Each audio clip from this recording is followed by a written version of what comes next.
জয় শ্রীরাম, জয় বজরংবলী। শ্রী হনুমান জয়ন্তী 2025 কবে পালন করতে হবে?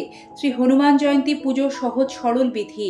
মহিলারা শ্রী হনুমান জয়ন্তীর পুজোয় কি কি বিশেষ সতর্কতা অবলম্বন করে হনুমানজির পুজো করবেন, বিস্তারিত এই পর্বে জানবেন। সম্মানীয় দর্শক শ্রোতা বন্ধু, সিংহরায় ডোরবেলের নতুন একটি সনাতনী বার্তার পর্বে আমরা আপনাদের স্বাগত জানাই। আশা রাখি ঈশ্বরের কৃপায় সকলেই ভালো আছেন। শাস্ত্রে হনুমান জয়ন্তীর বিশেষ তাৎপর্য রয়েছে। 2025 সালে উদয়া তিথি অনুসারে শ্রী হনুমান জয়ন্তী ইংরাজির 12 এপ্রিল শনিবার, বাংলা 29 চৈত্র 1431 বঙ্গাব্দে পালন করা হবে। এই দিনটি সংকটমোচন হনুমানজির উদ্দেশ্যে উৎসর্গ করা হয়। হনুমান জয়ন্তী উৎসব হনুমানজির জন্মবার্ষিকী হিসেবে পালিত হয়। প্রতি বছর চৈত্র মাসে পূর্ণিমা তিথিতে হনুমান জয়ন্তী উদযাপনের ঐতিহ্য রয়েছে। বিশ্বাস করা হয় যে ব্যক্তি এই দিনে সঠিক শাস্ত্রীয় সকল নিয়ম পালন করে উপবাস করেন এবং হনুমানজির পুজো করেন, তার সমস্ত ইচ্ছা পূর্ণ হয়। হনুমান জয়ন্তীর দিন সকালে তাড়াতাড়ি উঠে স্নান করে শুদ্ধ লাল, হলুদ বা কমলা রঙের বস্ত্র পরিধান করুন। তারপর সূর্যকে জল ও অর্ঘ্য নিবেদন করুন। তারপর ভগবান শ্রীরামের বন্দনা করুন, ভগবান রামের প্রণাম মন্ত্র উচ্চারণ করুন এবং তারপরে বাড়ির পূর্ব দিকে একটি উঁচু পিঁড়ি মতো জায়গা বা আসন বিছিয়ে তার উপর একটি লাল রঙের কাপড় পেতে দিন। সেই কাপড়ের ওপর একটু গঙ্গা জল ছিটিয়ে দিন। বাড়িতে থাকা হনুমানজির যে ছবি সেটি সেই আসনে স্থাপন করুন। এরপর বজরংবলীর সামনে একটি চামেলির তেলের প্রদীপ জ্বালান। কোনো একটি পাত্রে চামেলির তেলে মেটে সিঁদুর, অর্থাৎ যে সিঁদুর কমলা রঙের হয়, সেই সিঁদুর একসাথে মিশিয়ে হনুমানজিকে অর্পণ করুন। গোলাপ ফুলের মালা পরিয়ে তার দুই বাহুতে কেওড়ার আতর ছেটান। এরপর গোটা পান পাতায় ছোলা, গুড় ও কিছুটা লবঙ্গ ও এলাচ রেখে হনুমানজিকে নৈবেদ্য নিবেদন করুন। ধনপ্রাপ্তি ও আর্থিক পরিস্থিতি উন্নতির জন্য এটি কার্যকরী উপায়। ফলের মধ্যে অবশ্যই হনুমানজিকে কলা ও নারকেল নিবেদন করবেন। হনুমানজিকে তুলসী পত্র, তুলসীর মালা অর্পণ করতে হয়, এতে তিনি অতি প্রসন্ন হন। লাল ফুল হনুমানজির অত্যন্ত পছন্দের, তাই হনুমানজির চরণে এদিন অবশ্যই লাল রঙের ফুল অর্পণ করবেন। হনুমানজির সামনে হনুমান জয়ন্তীর দিন একটি তামার কলস বা তামার ঘটে জল পূর্ণ করে তাতে একটি 1 টাকার কয়েন দিয়ে রাখবেন।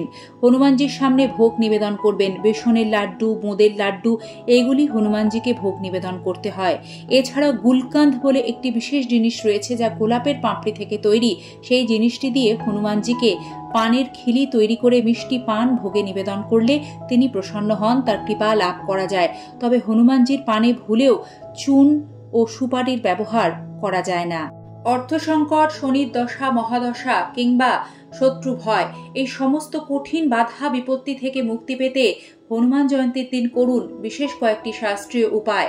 বারবার আর্থিক লোকসানের মুখে পড়লে হনুমান জয়ন্তীর দিন একটি অশ্বত্থ পাতাকে গঙ্গা জলে শুদ্ধ করে বজরংবলী চরণে রেখে দিন। এছাড়া আরও একটি কাজ করতে পারেন। কয়েকটি বিজোড় সংখ্যায় অশ্বত্থ পাতা নেবেন, যেমন 5, 7, 9। অশ্বত্থ পাতার মসৃণ দিকে মেটে সিঁদুর চামেলির তেল দিয়ে গুলে একটি ঘন মিশ্রণ তৈরি করে সেই মিশ্রণটি দিয়ে শ্রীরাম লিখে হনুমানজিকে মালা তৈরি করে অর্পণ করলে পূর্ণ হয় দীর্ঘদিনের মনস্কামনা। শনির দশা মহাদশা থেকে মুক্তি পেতে আর্থিক লাভের জন্য এবছর হনুমান জয়ন্তীর দিন অশ্বত্থ গাছের গোড়ায় একটি মাটির প্রদীপ সর্ষের তেল দিয়ে জ্বালিয়ে প্রণাম করুন। এরপর বাড়ি চলে আসুন। সে সময় পেছন ফিরে তাকাবেন না। এই উপায়টি করার সময় জয় জয় জয় হনুমান গোসাই কৃপা কর গুরুদেব কে নাই হনুমান চালিসার এই শ্লোকটি 3 বার জপ করবেন। এবছর হনুমান জয়ন্তী শনিবার পড়ছে, তাই এই উপায়টি অবশ্যই করবেন। আশ্চর্যজনকভাবে গ্রহদোষ খুব দ্রুত দূর হবে এবং জীবনে আসবে সফলতা, সৌভাগ্য। শত্রু ভয় থেকে মুক্তি পেতে এবং আত্মবিশ্বাস ফিরে পেতে হনুমান জয়ন্তীর দিন 108 বার হনুমান চালিসা একটি লাল আসনে বসে দক্ষিণ দিকে মুখ করে পাঠ করবেন। এতে ব্যক্তিকে দ্রুত সংকট মুক্ত করেন সংকট মোচন। শত্রু ভয় চিরতরে দূর হবে। জ্যোতিষশাস্ত্র অনুসারে যদি কোনো ব্যক্তি সমস্ত আচার অনুষ্ঠান মেনে এদিন হনুমানজির পূজা করেন, তাহলে হনুমানজি সে ব্যক্তির জীবন থেকে সমস্ত কঠিন দুঃখ, কষ্ট, ঝামেলা নিমেষে দূর করে দেন। হনুমান জয়ন্তীর দিন ময়দার তৈরি একটি প্রদীপ জ্বালাবেন। জ্যোতিষশাস্ত্র অনুসারে আপনি যদি ঋণ থেকে মুক্তি পেতে চান, তাহলে তার জন্য ময়দার তৈরি একটি প্রদীপে কিছুটা চামেলির তেল অথবা জুঁই তেল দিয়ে তা একটি বট পাতার ওপর রেখে সেটিকে পোড়ানো উচিত।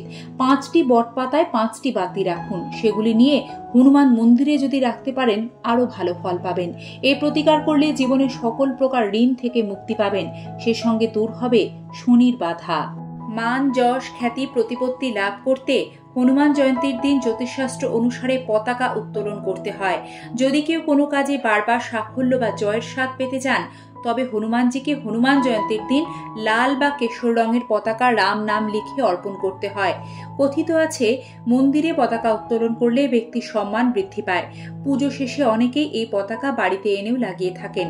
প্রতিটি কাজে এতে উন্নতি হয়, বাস্তু দোষ দূর হয়। জ্যোতিষশাস্ত্র অনুসারে এই পতাকার আকৃতি ত্রিভুজাকার হওয়া উচিত। এতে ভগবান রামের নাম অবশ্যই লেখা থাকতে হবে। তাই রাম নাম লেখা একটি পতাকা হনুমান জয়ন্তীর দিন অবশ্যই উত্তোলন করুন। বন্ধুরা, আপনাদের মধ্যে অনেকেই জানতে চান, হনুমান জয়ন্তীর দিন হনুমানজির পুজো করার সময় মহিলারা কি হনুমানজির পুজো করতে পারবেন?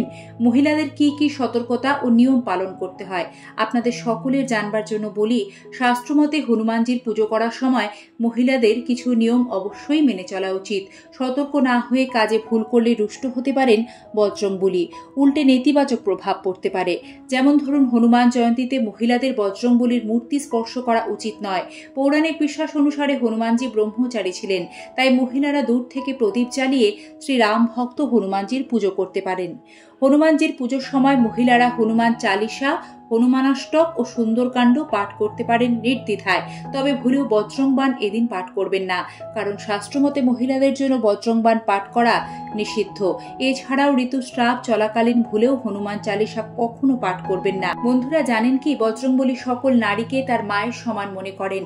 তাই মহিলারা মাথা নত করে কিংবা বজরংবলীর পা ছুঁয়ে প্রণাম করলে তিনি উল্টে বিব্রত হন। বজরংবলী এসব একেবারেই পছন্দ করেন না। তাই ভক্তি থাকবে অন্তরে। শাস্ত্রের নিয়ম যদি সত্যি মানতে হয়, তাহলে বজরংবলীকে স্পর্শ করে প্রণাম করা বা বজরংবলীর সামনে মাথা নত করে প্রণাম করা মহিলাদের একেবারেই উচিত নয়। হনুমানজি একজন ব্রহ্মচারী ছিলেন, তাই হনুমান জয়ন্তীতে হনুমানজির পুজো করার সময় তাকে স্পর্শ করে বা ছুঁয়ে যে নিয়মগুলি পালন করতে হয়, তার কোনোটি মহিলারা করবেন না, দূর থেকে করুন। যেমন ধরুন, অশ্বত্থ পাতার মালা পরানো কিংবা মেটে সিঁদুর অর্পণ করা অথবা লাল বস্ত্র অর্পণ করা। মহিলারা এদিন হনুমানজির পুজো করার সময় হনুমানজির ছবি বা মূর্তি যার কাছে যা রয়েছে তার সামনে একটি তামার পাত্র রাখবেন।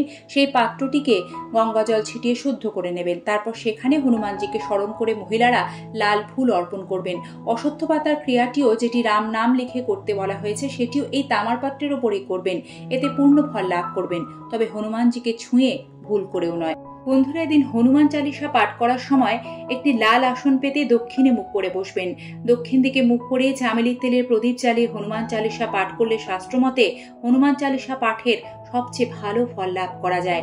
প্রসন্ন হন সংকটমোচন।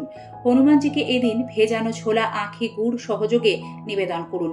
এতে ঋণের ঝামেলা, আইনি মামলা মোকদ্দমা কিংবা মানসিক চাপ, শনির দশা মহাদশা সবকিছু থেকেই মুক্তি লাভ করবেন।